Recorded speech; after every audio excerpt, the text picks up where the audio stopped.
आदाब नाज़रीन, मैं हूँ नासिर के शाह और आप देख रहे हैं नासिर के Shah official Facebook page, JKC news network, Bhaderwah TV और भी अन्य सोशल मीडिया प्लेटफॉर्म पर। नाज़रीन, आज हम एक ख़ास मौजू पर बात करने जा रहे हैं। तो सबसे पहले मैं आपको अपने मेहमान ख़ुसूसी का जो है इंट्रोडक्शन करवाऊँगा। मेरे साथ मौजूद है भद्रवाह इको वॉच ट्रस्ट के प्रेसिडेंट मोहम्मद इकबाल मलिक साहब, जो रिनाउंड सोशल एक्टिविस्ट हैं भद्रवाह के। और मेरे साथ मौजूद हैं सीनियर मोस्ट जर्नलिस्ट भद्रवाह के मंसूर कादिर, जो ट्रस्टी हैं इस इको वॉच ट्रस्ट के। नाज़रीन, हम आज बात करने जा रहे हैं कि भद्रवाह में जो लोग वाटर बॉडीज़ हैं, इन पर हम बात करने जा रहे हैं कि आपको बखूबी इल्म होगा कि भद्रवाह में एक ज़माने में चप्पे-चप्पे पर जो है चश्मे हुआ करते थे। लेकिन आज जो है कहीं न कहीं वो चश्मे जो है ख़त्म होते जा रहे हैं, उनमें पानी ख़त्म होता जा रहा है।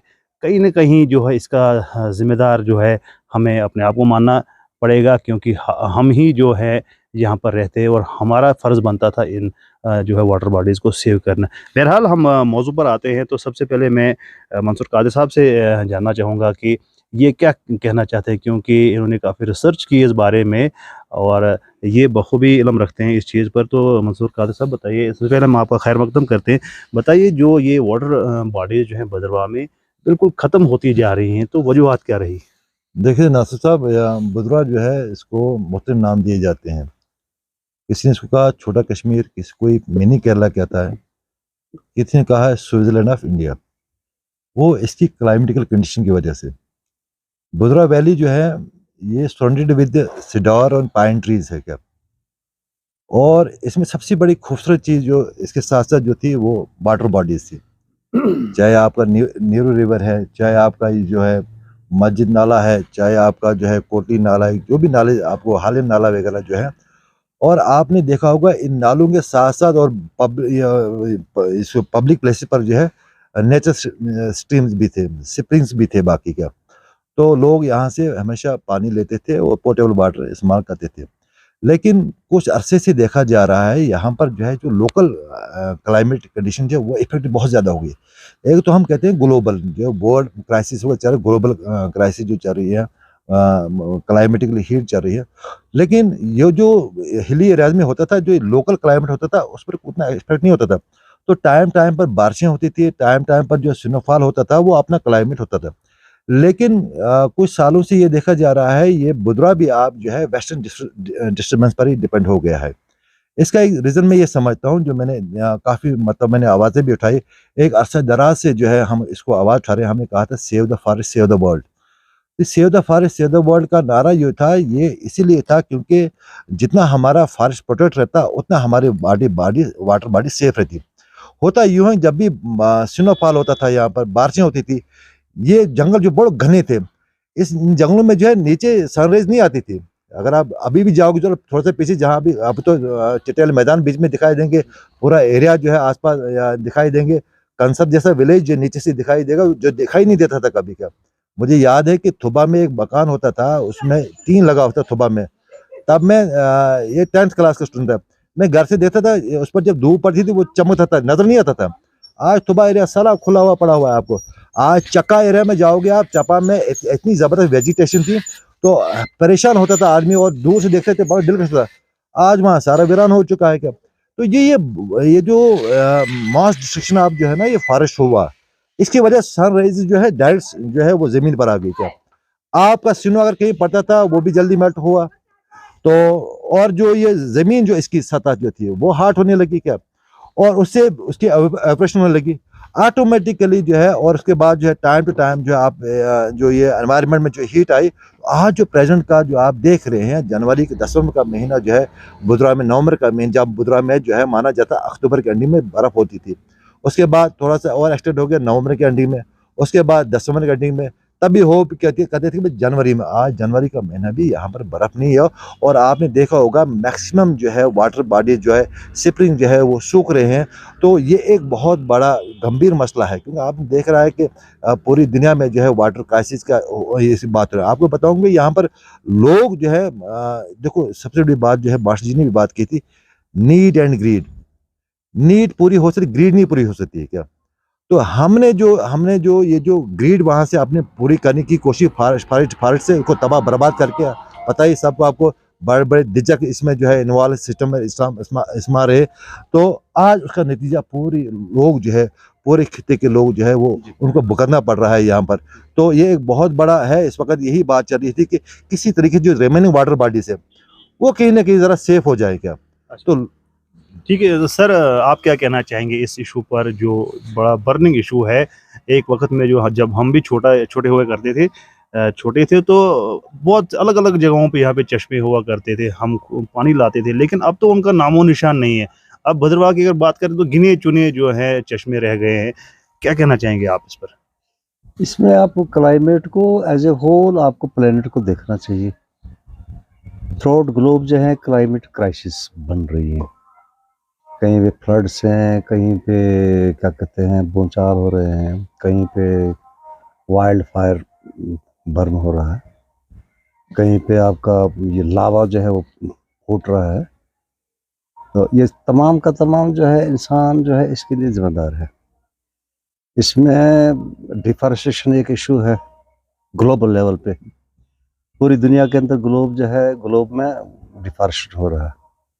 सेकेंडली ट्रैफिक, यहाँ मैं अपनी इस टाउन की बात करूँगा, एक गाड़ी हुआ करती थी यहाँ से जम्मू, 60s की बात करता हूँ, 70s तक। तो उसके बाद आज आप देखते हैं कि 50-60 हज़ार, more than 50,000 vehicles are running here in Bhaderwah. तो इनका धुआं, और जहाँ जहाँ भी आप देखते हैं तो ये तमाम का तमाम जो है हवा को पोल्यूट कर रहा है। मतलब एयर पोल्यूशन है, वाटर पोल्यूशन है। तो दुनिया के अंदर ये समस्याएं जो है ये चल रही हैं। तो इसके लिए इंसानों को फिर वही एक एनवायरनमेंट फ्रेंडली एक साइंस और टेक्नोलॉजी को अडॉप्ट करना पड़ेगा। जैसे आप जब व्हीकल देखते हैं ये सोलर सिस्टम पे चलते हैं, तो इससे भी हमारा जो पोल्यूशन लेवल है इससे कम हो सकता है। जब तक ना ऐसा होगा तब तक ये क्राइसिस बढ़ती जाएंगी। अनइवन मौसम जो है आपको दिखने में आएगा। और ख़ास करके जब यहाँ की बात आप कर रहे हैं, तो जब बर्फ़ में पड़ेगी पहाड़ों पे, तो नेचुरली यहाँ पानी कहाँ होगा, ना नालों में होगा, ना चश्मों में होगा। तो स्कैरिसिटी ऑफ वाटर जो है पूरे ग्लोब के अंदर है इस वक्त। ड्रिंकिंग वाटर स्कैरिसिटी जो है पूरी दुनिया का एक इशू है। तो इसके लिए यही है कि वातावरण के साथ जितना इंसान फ्रेंडली रहे थ्रू ग्लोब, तमाम इंसान, तो इससे क्या फ़र्क पड़ेगा कि हमारा एनवायरनमेंट जो है फिर हमको अच्छा बर्ताव करेगा। Otherwise action has its reaction. इंसानों का एक्शन जो है इसका रिएक्शन नेचर देता है। वो तो बिल्कुल है। अच्छा मंसूर भाई बताइए कि जो समस्या तो हमारे सामने है, अब इसका समाधान क्या है? क्योंकि आप एक ट्रस्ट भी चलाते हैं इको वॉच के नाम से। क्या समाधान आप समझते हैं? क्या हल है इस परेशानी का, इस मुसीबत का, जो समस्या हमारे सामने आ खड़ी है? देखिए, इसमें हम कई सालों से, तब से 20 साल से हम आवाज़ उठा रहे हैं कि क्योंकि जर्नलिज्म में मैंने ज़्यादा काउंटर इंसर्जेंसी ऑपरेशन कवर किए हैं, तब से 15 साल। उसी दौरान मैंने देखा था ये जो डिफॉरेस्टेशन का देखा था, तो फिर हमने स्टेप उठाया था कि क्योंकि लग ही रहा था कि आगे आने वाला वक्त बहुत बुरा होगा। उस वक्त से हमने आवाज़ उठाई थी कि ये जो नेचर जो है, वेजिटेशन जो हमारी है, जो जंगलात है, इनको बचाया जाए और ये जो लोग जो है ज़्यादा से ज़्यादा प्लांटेशन करें। देखिए, आपको बताऊँ ये बात, इस वक्त बड़ी अफसोस की बात कहनी पड़ती है। यही वो बुदरा है जहाँ पर हर घर में, हर जो है रास्ते पर आपको पेड़ पौधे दिखाई देते थे। सदाबहार बड़ा मशहूर पौधा होता था, हर वो जो बाइंडिंग के लिए भी इस्तेमाल होता था। तो आज आपको अजीब सा हुआ सिस्टम, आज लोग अडॉप्ट ही नहीं कर रहे इस चीज़ को। क्या यानी कि पेड़ पौधे की तरफ जो है रुझान दे ही नहीं रहे इस वक्त, और ये घरों में जो नेचुरल वेजिटेशन हो रही है तो उसकी तरफ भी ध्यान नहीं हो रहा है। तो जितना हो सके हम लोगों को, जितना से, जैसे हम अपने बच्चे के लिए कोई सेविंग रखते हैं ना, कोई फ्यूचर के लिए सेविंग रखते हैं, ऐसे बच्चों के लिए सेविंग करनी पड़ेगी। उनके नाम पर 10-10, 20-20 प्लांट हमें लगाने पड़ेंगे। क्या जहाँ पर कहीं जगह है, घरों के आसपास प्लांट लगाने पड़ेंगे। आपको मैं ये बात बताऊं, इस बार ड्रॉट इतना रहा कि हनी का एक ड्रॉप कहीं पैदा नहीं हुआ यहाँ पर बुदरा में। क्या फ्लोरा कितना ख़त्म हो चुका है। उसके बाद यहाँ की बहुत बड़ी क्रॉप जो मानी जाती है राजमाश, वो एक दाना नहीं निकला है। कि आपको मिलेगी बुदरा में, बुदरा के नाम से राजमंडी को एक नहीं निकली है। उसके बाद इतनी जो क्रॉप डैमेज होगी, यानी इतना क्लाइमेट लोकल क्लाइमेट मार्जिन अभी ग्लोबल की बात की, लेकिन लोकल क्लाइमेट जो है, यानी कि लोकल क्लाइमेट हमारा इफेक्टेड हुआ है तो कितना मुश्किल है। तो इसमें लोगों को आना पड़ेगा आगे। देखिए जब तक लोग आगे नहीं आएंगे, अपने फ्यूचर को सेव, खुद फ्यूचर को सेव करना पड़ेगा।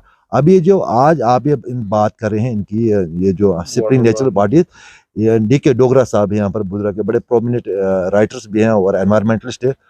उन्होंने 2 साल पहले एक डिटेल लिस्ट दी थी एडमिनिस्ट्रेशन को, 150 से करीब सिपरिंग्स की, क्या कि इनको जो है रिनोवेट किया जाए, इनको प्रोटेक्ट किया जाए क्या।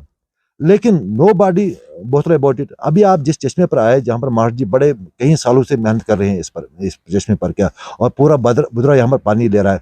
देखें इसके रास्ते की हालत, यानी कम से कम टाउन वालों की रेस्पॉन्सिबिलिटी थी यहाँ पर जो है एक पार्क बनाया जाए, यहाँ पर रास्ता अच्छा हो, यहाँ पर जो है साइड पर जो है कुछ ऐसा सिस्टम किया जाए, थोड़ा सा एक एनवायरनमेंट फ्रेंडली जो है वो माहौल बनाया जाता है हर जगह पर। क्या मैं कहता हूँ कि हर एक के लिए ज़रूरी बन चुका है, चाहे वो कोई मुलाजिम है, चाहे वो कोई मजदूर है, चाहे वो जो बच्चा है, बेटी है, माँ है हमारी, जहाँ पर उसको महसूस हो जाए, जहाँ पर कोई जगह है वहाँ पर जो है पेड़ पौधे लगाए। घरों में खासकर जब हम फ्रूट का सीज़न आ रहा है आजकल, बाकी चीज़ें आती हैं, वहाँ की जो गुटलें निकलती है हाथ में लेकर जो है कहीं ना कहीं पर फेंकनी चाहिए, ताकि फ्यूचर जनरेशन को सेव करने के लिए, वरना हम खतरे में होंगे सारे। क्या अच्छा, तो सर क्या कहना चाहेंगे आप, जो है किस तरह से ये इस समाधान का जो है हो जाएगा इस समस्या का जो हमारे सामने आई है? इसमें ये मंसूर साहब की बात ठीक है कि प्राइमरी जो इंसानों को चाहिए कि प्रोटेक्ट, ये फॉरेस्ट जो है प्रोटेक्ट होना चाहिए, एग्जिस्टिंग फॉरेस्ट जितना भी है इसको प्रोटेक्ट करना चाहिए। Secondly, more and more trees must be grown on the earth. ये मैं अपनी फेसबुक पे भी जो मैं लिखता हूँ तो वहाँ पे मैं ज़्यादा जोर देता हूँ, grow plants and trees to make earth, mother earth neat, clean and green. यही चीज़ें हैं। और उसके बाद ये जो ट्रैफिक हमारा है, जो गाड़ियाँ हम चलाते हैं बहुत, तो लोगों को परहेज़ करना चाहिए, ज़्यादा ट्रैफिक नहीं करना चाहिए, अपनी जो पर्सनल गाड़ियाँ ये कम चलानी चाहिए, क्योंकि 90% लोग जो हैं दुनिया के अंदर पोल्यूटेड एयर में सांस ले रहे हैं। तो इस तरह से तरह तरह की बीमारी सांस की जो रिलेटेड है, फेफड़ों के ज़रिए से, सांस के ज़रिए से फेफड़ों में आती है, जिस्म के हर अंग में बीमारी पैदा होती है। तो ट्रांसपोर्ट जो है इसको भी थोड़ा सा काम करना चाहिए लोगों को। ठीक है, ये चीज़ें हैं। चलिए बहुत बहुत शुक्रिया हमारे साथ बात करने के लिए मंसूर साहब भी और इकबाल साहब आपका भी। नाजरीन, तो आज हमने बात की दो बड़े ही सुलझे हुए लोगों से जो काफ़ी नॉलेज रखते हैं और इनका जो ट्रस्ट है वो भी इसी पे काम करता है कि किस तरह से एनवायरनमेंट को सेव किया जाए और जो वाटर बॉडीज़ है, नेचुरल वाटर बॉडीज़ है, उनको भी किस तरह से सेव किया जाए। चलिए, हमने समस्या भी बताई, इनसे समाधान भी ढूंढने की कोशिश की। तो अब जो है हम सबको रिस्पॉन्सिबिलिटी लेनी चाहिए कि कौन कितना जो है सेव करता है अपने एनवायरनमेंट को, क्योंकि ये खाली मंसूर साहब या इकबाल साहब का काम नहीं है, हम सब का काम है। क्योंकि माहौल को ख़राब करने में, माहौल को गंदा करने में हम सब का योगदान है। अगर हमने ख़राब किया तो ठीक भी हमने ही करना है, नहीं तो आने वाला समय तो आपको पता है, अगर भद्रवाह जैसे एरिया में अगर पानी की किल्लत हो रही है तो आप खुद ही समझ सकते हैं कि वाटर क्राइसिस कितना ज़्यादा होने वाला है और इसका नुकसान जो है कितना होने वाला है। जैसे कि मंसूर साहब ने कहा कि राजमा की दाल हुआ करती थी, आज कहीं नहीं है, देसी हनी हुआ करता था, आज कहीं नहीं है। बहुत सारी ऐसी चीज़ें हैं जो आहिस्ता आहिस्ता हमसे जो है यहाँ से गायब हो रही हैं। तो इसको जो है सीरियसली हम लोगों को सोचना चाहिए, ना सिर्फ कि कोई बयान दिया तो उसके बाद चुप बैठे, इस पर जो प्रैक्टिकली काम करना है। और प्रैक्टिकली से मैं आपको एक मिसाल देना चाहूँगा, जो यहाँ पर ईदगाह के सामने जो नेचुरल जो वाटर बॉडीज़ है, इसको जो है कहीं ना कहीं जो इकबाल साहब है दिन रात उसकी जो है निगरानी करते हैं, निगरान रहते हैं। वहाँ पर कहीं सीमेंट टूटता है वो करते हैं, कहीं और कुछ काम हो वो करते हैं। और जो है प्रशासन को भी इसमें जो है अपना रोल अदा करना चाहिए। जैसे कि मंसूर साहब ने कहा कि प्रशासन के नॉलेज में इन्होंने बार बार ये चीज़ें लाई, लेकिन प्रशासन जो है टस से मस नहीं है। खाली जो उनको फोटोशूट करना होता है, कहीं सफाई अभियान के लिए वो एक दिन सभी झाड़ू उठा लेते हैं, हम भी उठा लेते हैं, लेकिन उसका जो है उसके बाद के हालात क्या होते हैं या उसके पहले के हालात क्या होते हैं वो भी हम आपको दिखाने की कोशिश करते हैं। तो चलिए, आज हम एक ये उम्मीद कर सकते हैं कि आप और हम सभी ये अहद करें कि हमने इसको जो है सेव करना है, प्रिजर्व करना है। जो वाटर बॉडी सूख गई तो सूख गई, लेकिन जो बची हुई है उनको जो है कैसे बचाना है, ताकि इन फ्यूचर के लिए कहीं हमारी जनरेशन आगे आने वाली जनरेशन हमें कोसे ना कि आप लोगों ने किया क्या है, आपने तो बेड़ा गर्क करके रख दिया है। पहला ज़्यादा न्यूज़ और अपडेट्स के लिए आप देख रहे हैं Nasir Kesh official, JKC news, Bhaderwah TV और भी अन्य सोशल मीडिया प्लेटफॉर्म। शुक्रिया, खुदा हाफिज़।